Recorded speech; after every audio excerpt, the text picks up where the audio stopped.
आज हम एक्सप्लेन करने वाले हैं टाइगर नागेश्वर राव मूवी को। तो वीडियो को शुरू करते हैं। टाइगर नागेश्वर राव प्रधानमंत्री आवास में चोरी की चुनौती मिलने से शुरू होती है। तो आईबी के मुखिया राघवेंद्र राजपूत एक खास बैठक बुला लेते हैं, जिस बैठक में दिल्ली के पुलिस कमिश्नर है, वीआईपी सुरक्षा देखने वाले अफसर है और उन्हें नागेश्वर राव के बारे में और भी जानकारियाँ चाहिए थी। इसलिए उन्होंने दक्षिण से एक पुलिस अफसर को बुला लिया है, जिनका नाम विश्वनाथ शास्त्री है। तो इस बैठक में नागेश्वर उर्फ नागी के किरदार के बारे में जो बातें होती है, उसी के आधार पर फिल्म आगे बढ़ती है। तो आगे की स्टोरी जो है वो विश्वनाथ शास्त्री बताता है। वो कहता है कि जब मैं स्ट्रेटपुरम में था तो तब मेरे पास नागेश्वर ने चुनौती दी थी और उसने फोन लगाकर कहा था कि आज वो मालगाड़ी से माल चुराने वाला है। दरअसल में नागेश्वर हमेशा चुनौती देकर ही काम किया करता है। तो इस चोरी के बारे में जब पुलिस वालों को पूरी तरह से पता चलता है तो वो लोग पूरी तरह से सतर्क हो जाते हैं। लेकिन नागेश्वर राव की एक बहुत बड़ी गैंग थी।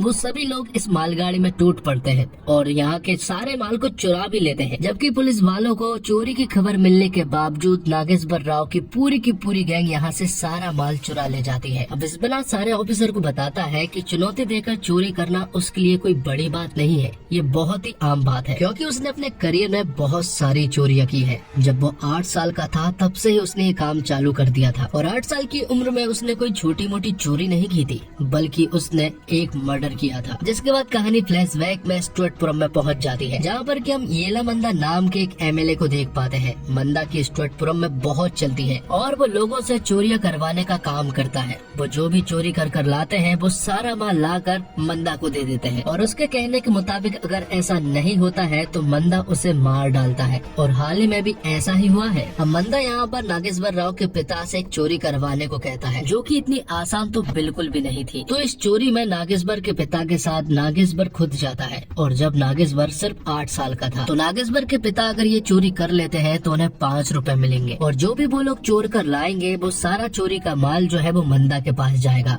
तो यहाँ पर वो लोग चोरी करने के लिए पहुँच जाते हैं। वो एक दीवार में बहुत बड़ा होल करके चोरी भी कर लेते हैं। लेकिन जब वो लोग वापस आ रहे थे तो नागेश्वर के पिता पकड़े जाते हैं और अब क्योंकि मंदा को सबूत दिखाना था कि आखिर ये चोरी किसने की है, तो नागेश्वर अपने पिता का सर काट कर यहाँ से ले जा लेता है। नागेश्वर राव चोरियों के पीछे इतना ज्यादा खतरनाक था कि उसे किसी की भी परवाह नहीं थी। तो नागेश्वर राव जब 8 साल का था तब से ही गजजाला प्रसाद नाम के एक आदमी ने नागेश्वर राव के साथ साथ कई सारे लोगों को ट्रेनिंग दी थी। सारे बच्चे थे और यहाँ पर वो लोग गधे का खून पिलाते थे और गधे का खून पिलाने के बाद उन्हें बहुत सारी मेहनत करनी पड़ती थी और अगर वो मेहनत नहीं करेंगे तो वो मारे जाएंगे। तो इस तरह से गजजाला प्रसाद ने नागेश्वर राव को एक परफेक्ट चोर बना दिया। अब कहानी 20 साल आगे शिफ्ट होती है, जहाँ पर कि हम देख पाते हैं मंदा को, जिसने कि स्ट्रेटपुरम की 3 गैंग को यहाँ पर बुलाया था। दरअसल में 3 गैंग वो होती है जो कि मालगाड़ी से माल चुराने का काम करती है और यहाँ पर बोली लगती है कि आखिर मालगाड़ी से माल कौन चुराएगा।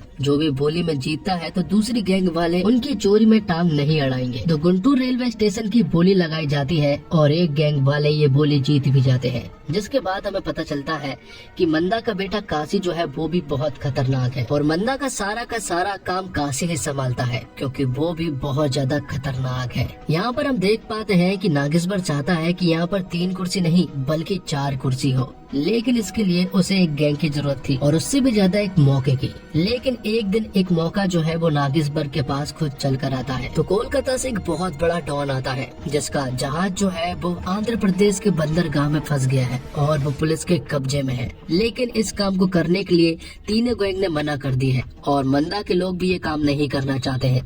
तब इस काम को नागेश्वर अपने कब्जे में लेता है और वहाँ से जो भी माल वो लेकर आएगा उसके 50% की वो डिमांड करता है, जिसके लिए वो कोलकाता का डॉन भी मान जाता है।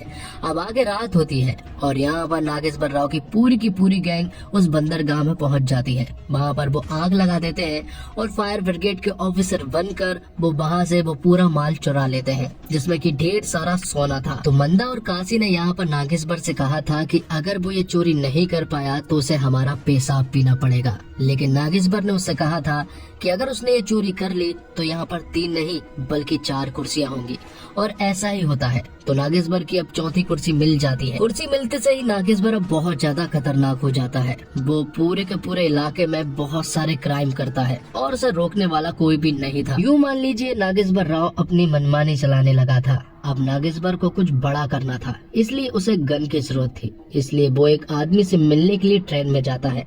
जैसे ही वो यहाँ पर ट्रेन में उस आदमी से बात कर रहा होता है, तभी यहाँ पर नागेश्वर की मुलाकात सारा नाम की लड़की से होती है और नागेश्वर सारा को पहली नजर में ही अपना दिल दे बैठता है। और यहाँ पर नागेश्वर सारा को सब कुछ सच सच बता देता है। वो उसे बताता है कि वो एक बहुत बड़ा गुंडा है, चोरियां करता है और लड़कियों के लिए बहुत भूखा भी है, लेकिन अब ये दिल तुम पर अटक गया है। जिसके बाद नागेश्वर हमेशा उसके आसपास रहने लगा था। सारा जो है वो कॉलेज जाती है और एक दिन जब नागेश्वर को मालूम चला कि सारा की शादी हो रही थी, तो यहाँ पर नागेश्वर ने उसकी शादी भी तोड़वा दी थी। लेकिन इस वजह से मंदा से उन्होंने बहुत सारा कर्जा ले लिया था। इसलिए काशी जो है वो यहाँ पर सारा के घर पर पहुँच जाता है और सारा के पिता से पैसे मांगता है, लेकिन उनके पास पैसे तो नहीं थे। इसलिए काशी जो है वो सारा को अपने साथ ले जाने लगता है। लेकिन तभी यहाँ पर एंट्री होती है नागेश्वर राव की। लेकिन काशी उससे बिल्कुल भी नहीं डरता है, क्योंकि वो एमएलए का बेटा है। लेकिन जब नागेश्वर राव अपनी जेब से गन निकालता है तो सभी लोग दूर हो जाते हैं और वो सभी को बता देता है कि सारा से वो प्यार करता है। अब ये सारी चीजें हो जाने के बाद कहीं न कहीं सारा भी नागेश्वर को पसंद करने लगी थी। दोनों एक दूसरे से प्यार करने लगे थे और इसी तरह से कुछ दिन वो साथ में रहते हैं। सारा बहुत अच्छे से जानती है कि उसके घर वाले नागेश्वर से शादी नहीं होने देंगे, इसलिए वो भागने की बात भी करती है। अब आगे हम देखते हैं कि नागेश्वर जब अदालत के बाहर था, तभी यहाँ पर एक पुलिस इंस्पेक्टर मौली जो है वो एक बेस्या के साथ उल्टी सीधी हरकत करने लगता है, जो देखकर नागेश्वर को बिल्कुल भी अच्छा नहीं लगता है। यहाँ पर वो उसे मजा चखाता है और उसे बहुत मारता है। अब नागेश्वर फिर से सारा के पास जाता है। वो उससे कहता है कि मैं एक बहुत बड़ी चोरी करने वाला हूँ और वो उसे स्टेशन और टाइम बता देता है और वो उससे कहता है कि चोरी के बाद मुझे तुम वहाँ मिलो। जिसके बाद नागेश्वर अपने पूरी की पूरी गैंग लेकर एक जगह पर पहुँच जाता है चोरी करने के लिए। चोरी पूरी तरह से सक्सेसफुल रहती है, लेकिन बीच में ही यहाँ पर नागेश्वर के कुछ दोस्त पकड़े जाते हैं। तो उन्हें छुड़ाने के लिए नागेश्वर यहाँ पर एक तगड़ी फाइट करता है, लेकिन बीच में हम देखते हैं कि नागेश्वर के पीछे पुलिस पड़ चुकी थी। इसलिए नागेश्वर ने अपना सारा सोना जो है वो अपने दोस्तों को दे दिया था और यहाँ से सीधा रेलवे स्टेशन पहुँच गया था, जहाँ पर कि सारा उसका इंतजार कर रहे थे। लेकिन जब वो स्टेशन पहुँचता है तो वो देखता है कि काशी और पुलिस वाले पहले से ही यहाँ पर नागेश्वर का इंतजार कर रहे हैं।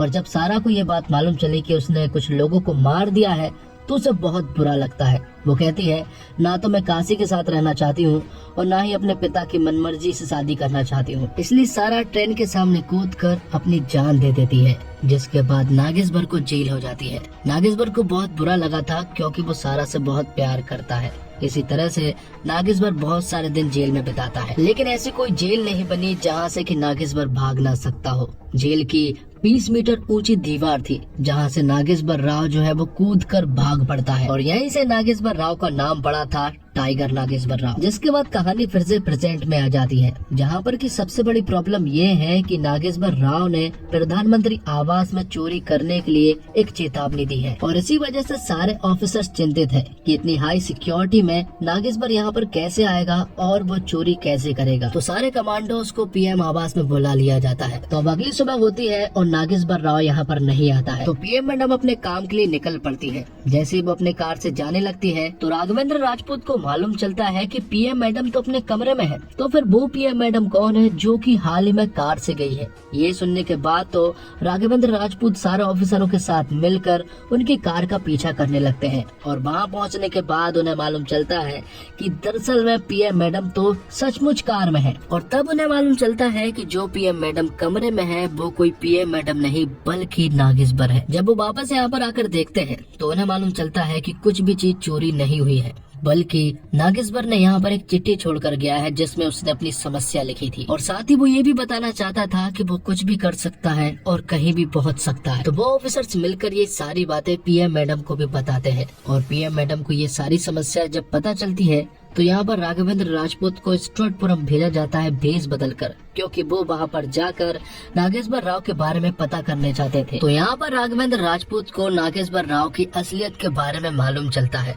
सभी को ऐसा लगता है कि नागेश्वर एक हैवान है और वो हमेशा लोगों के साथ बुरा करता है, लेकिन ऐसा बिल्कुल भी नहीं है। नागेश्वर राव ने स्ट्रोटपुरम में देखा कि बच्चे पढ़ाई करना चाहते हैं, इसलिए उसने बच्चों को पढ़ाई के लिए प्रेरित किया और युवाओं को स्ट्रोटपुरम के नाम से कहीं भी जॉब नहीं मिलती है और वो भी फिर चोरी करने लगते हैं और बुरे बन जाते हैं। इसलिए नागेश्वर यहाँ पर चाहता है कि स्टुअर्टपुरम में एक फैक्ट्री बने जिसमें कि सारे युवाओं को उस फैक्ट्री में काम मिल सके। अब क्योंकि स्टुअर्टपुरम में कुछ अच्छा होने जा रहा था, इसलिए हेमा मैडम भी उनका साथ देती है। लेकिन कहीं न कहीं मंदा ये बिल्कुल भी नहीं चाहता है कि स्टुअर्टपुरम का विकास हो। अगर स्टुअर्टपुरम का विकास हो जाएगा, सभी लोग शिक्षित हो जाएंगे, तो सभी लोग उनसे आगे निकल जाएंगे और फिर उनसे कोई भी नहीं डरने वाला। इसलिए वो लोग स्टुअर्टपुरम के लोगों के ऊपर जाति करने लगते हैं। लेकिन अब हद हो चुकी थी, इसलिए नागेश्वर राव एक दिन उन सभी लोगों को बेरहमी से मारता है और यहाँ पर वो काशी को जान से भी मार देता है और मंदा को भी बुरी तरह से इंजर्ड कर देता है। लेकिन इसमें मंदा की जान बच जाती है। लेकिन जिसके बाद से नागेश्वर को अब छिपकर रहना पड़ता है,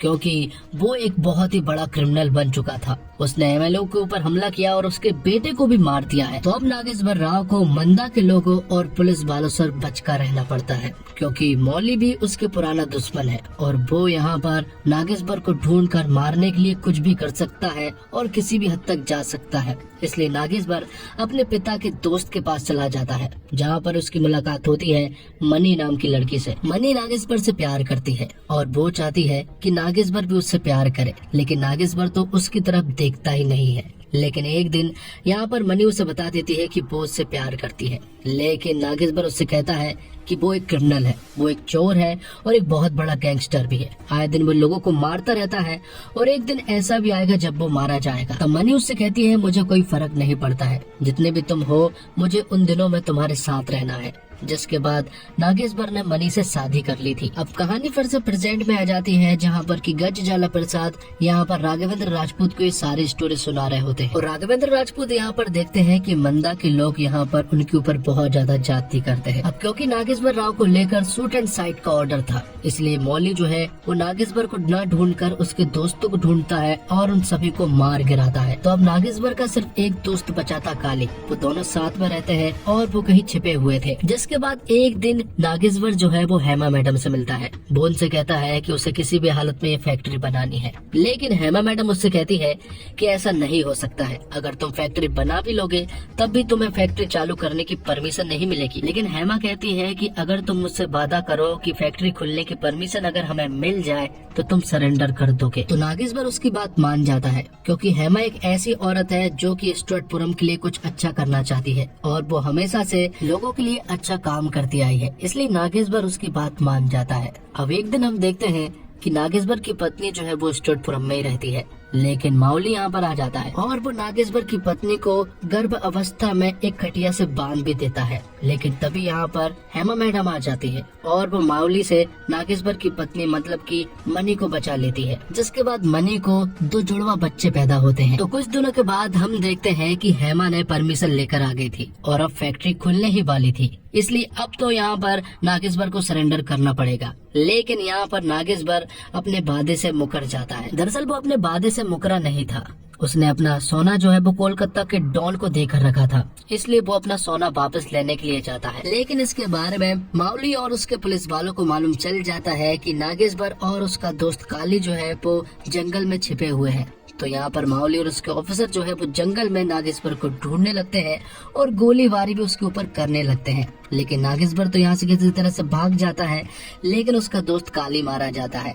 जिसके बाद नागेश्वर उन्हें एक ऐसी जगह पर फंसाता है जहाँ पर कि वो लोग एक बहुत बड़ा ब्लास्ट करवाते हैं। नागेश्वर को भी गोलियां लग चुकी थी। इसके बावजूद मंदा के लोगों ने यहाँ पर नागेश्वर को पकड़ लिया था। नागेश्वर उससे कहता है कि फैक्ट्री कभी भी नहीं खुलेगी, क्योंकि मैं हाल ही में सीएम से मिलकर आया हूँ और वो परमिशन कभी भी नहीं देने वाले। तभी मंदा के पास एक फोन आता है और उसे मालूम चलता है कि उसे एमएलए पद से हटा दिया है और फैक्ट्री पर जो भी प्रतिबंध लगे थे वो सारे हट गए हैं, मतलब अब फैक्ट्री भी खुलकर रहेगी। तो नागेश्वर यहाँ पर मंदा से कहता है कि अगर तेरे सीएम तक पहुँच है तो मेरी भी पीएम तक पहुँच है। थोड़ी देर के बाद यहाँ पर माउली भी आ जाता है अपने सारे ऑफिसरों के साथ मिलकर। जिसके बाद यहाँ पर एक तगड़ी फाइट होती है। नागेश्वर के आजू बाजू बहुत सारे लोग थे, लेकिन नागेश्वर यहाँ पर उन सभी को चुन चुन कर मार देता है। इस लड़ाई के दौरान नागेश्वर को ढेर सारी गोलियां भी लगती है, लेकिन यहाँ पर नागेश्वर जो है वो मंदा और माउली को जान से मार देता है। लेकिन आखिर में उसे ढेर सारी गोली लगने की वजह से नागेश्वर भी मारा जाता है। लेकिन नागेश्वर ने जो चाहा था वो हो गया है और सारे क्रिमिनल भी खत्म हो गए हैं। और आखिर में राघवेंद्र राजपूत सभी से कहते हैं कि नागेश्वर राव कोई गैंगस्टर नहीं था, बल्कि वो एक सेवियर था। और जब भी स्टडपुरम का नाम लिया जाएगा तब टाइगर नागेश्वर राव का भी नाम लिया जाएगा। और इसी के साथ ये फिल्म यहीं पर खत्म हो जाती है।